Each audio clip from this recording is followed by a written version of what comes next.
Ben de Fransa'da geliyorum. İşte daha önce bu arkadaşların yaptığı çağrıyı görünce tabii etkilenmiştim bu deprem olayında falan. Ondan dolayı hemen geldim. Maddi durumlarım falan fazla iyi değildi. İşte arkadaşlar orada yardım etti. Yol parasını falan karşılamak için. İşte çıkıp geldik yani öğrenci arkadaşlar falan varsa Fransa'da veya başka ülkelerde aile etrafında arkadaşlar da böyle toplanıp yol parasını falan çıkarıp yani gelmek şeyleri varsa gelsinler. Orada başka yardım etmek isteyenler varsa özellikle burada çok çadır lazım oluyor herhalde.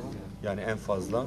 Çünkü yani millet böyle brandalardan falan çadır yapmış. Çok zor durumlarda yaşıyorlar. Donc bir iki söz de Fransızca söyleyeyim. Donc c'est un appel pour tous les gens qui ont envie de venir aider les gens ici. Donc ils se débrouillent par tous les moyens pour venir donner un coup de main. Ce dont ils ont besoin, c'est essentiellement des gens pour travailler.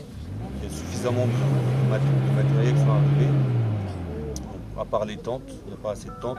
Et il y a un vrai conflit entre la mairie, la municipalité et les organes du gouvernement qui empêchent justement certains types de matériaux d'arriver.